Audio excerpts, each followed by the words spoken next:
ये शरीर दिया है, उसने सब कुछ दिया है, परंतु नजरिया भिन्न है। हमारे सोचने की शक्ति, देखने का नजरिया सबका अलग अलग है।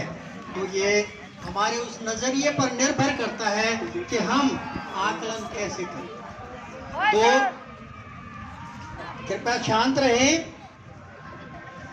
मंदिर के बाहर लिखा हुआ एक खूबसूरत सच आपको बताता हूं।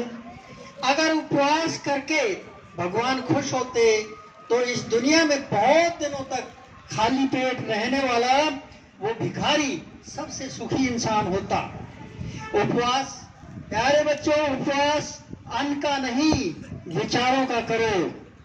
किसी को इंसान खुद की नजर में सही होना चाहिए। दुनिया तो भगवान से भी दुखी है।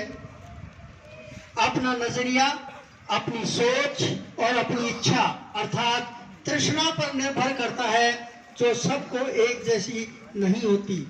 एक हरियाणवी कवि ने कहा है, माफ करना हरियाणवी का पुट भी बीच में ला रहा हूं। एक हरियाणवी कवि ने कहा है, तृष्णा पर निर्भर होता है सब कुछ। तृष्णा रूपी, धर्मेंद्र जी जरा ध्यान दीजिए, तृष्णा रूपी झगड़ा है। तृष्णा न्यारी न्यारी, ज्ञान सुनने वालों सुनियो बात हमारी। और ये तृष्णा क्या है? नहीं बराबर भूख एक सी, नहीं एक सी सबकी प्यास। सारी दुनिया न्यारी न्यारी, न्यारी न्यारी सबकी आस। जिस मानस की जैसी तृष्णा, उसको लग जा वैसी चास। ध्यान में आया? कुछ समझ में आया? अरे जिस मनुष्य की जैसी तृष्णा, जैसी इच्छा होती है, उसको उसी तरह की चास लग जाती है। चिड़िया जब जीवित होती है तो चींटियों को खाती है। देखा होगा आप लोगों ने, चिड़िया जब जीवित होती है तो चींटियों को खाती है, लेकिन जब चिड़िया मर जाती है तो चींटियां उसे खाती है। और ये जीवन की सच्चाई है। इसलिए इस बात का ध्यान रखें कि समय और स्थिति कभी भी बदल सकते हैं। इसलिए कभी किसी को कम मत आको। तुम शक्तिशाली हो सकते हो और समय तुमसे भी शक्तिशाली है। एक पेड़ से लाखों तिल्लियां बनाई जा सकती है, लेकिन एक तिल्ली से लाखों पेड़ जल सकते। होता है कि नहीं होता है? एक पेड़ से देख लो कितनी तिल्लियां बन सकती, लेकिन एक ही तिल्ली लगा दो तो सारे वन को जो है जला के समाप्त कर देती है। कुदरत देती भी है, लेकिन सब कुछ अपने पास, कुछ उसमें से अपने पास रख लेती है। जैसे कंठ दिया कोयल को तो रूप छीन लिया, रूप दिया मोर को तो इच्छा छीन ली, और इच्छा दी इंसान को तो संतोष छीन लिया। संतोष दिया संत को तो उसका संसार ही छीन लिया, और दिया संसार चलाने को देवी देवताओं को तो उनसे मोक्ष छीन लिया। इंसान दुनिया में 3 चीजों के लिए मेहनत करता है। इंसान दुनिया में 3 चीजों के लिए मेहनत करता है। कौन चीज? सबसे पहली मेरा नाम बहुत ऊंचा, दूसरा और मेरे कपड़े, मेरा लिबास बहुत ही सुंदर हो, और तीसरा मेरा मकान भी खूबसूरत। लेकिन इंसान के मरते ही भगवान इन तीनों चीजों को सबसे पहले बदलता है। नाम कैसे बदलता है? नाम कैसे बदलता है? नाम के आगे क्या लिख दिया जाता है? स्वर्गीय। और लिबास, लिबास की जगह क्या दे देता है? कफन। और मकान कहाँ हो जाता है?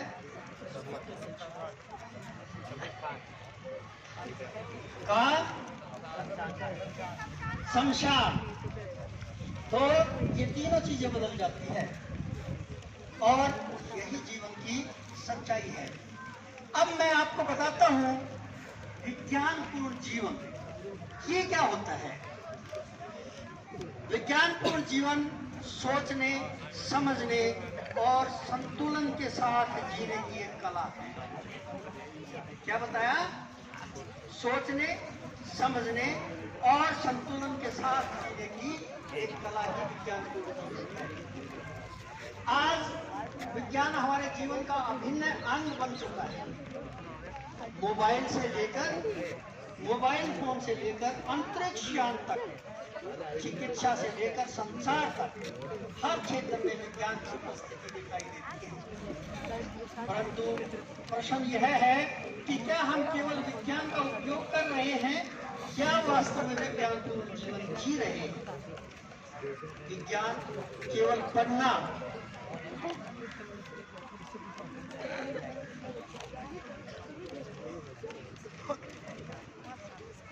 विज्ञान की उपस्थिति हर जगह दिखाई देती है, परंतु प्रश्न यह है कि क्या हम केवल विज्ञान का उपयोग कर रहे हैं या वास्तव में विज्ञानपूर्ण जीवन जी रहे हैं?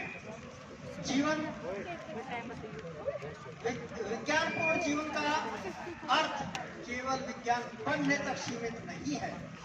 वैज्ञानिक बनना है, बल्कि जीवन को तार्किक, तर्क, विवेक, संतुलन और समझदारी के साथ जीना है। यह वह जीवन शैली है जिसमें हमें भावनाओं के साथ साथ बुद्धि का भी उपयोग करना है। विज्ञान हमें सिखाता है कि किसी भी समस्या का समाधान घबराहट या अंधविश्वास में नहीं होता, बल्कि शांत मन और तार्किक सोच में छिपा होता है। जब कोई विद्यार्थी परीक्षा में असफल हो जाता है तो निराश नहीं होना चाहिए, बल्कि विज्ञानपूर्ण तरीके से हमें विज्ञान के दृष्टिकोण से देखना चाहिए कि हमें कहाँ कमी रह गई और उसका निवारण हम कैसे करें, और उसके लिए निरंतर हमें विज्ञान की तरह ही सोचना पड़ेगा।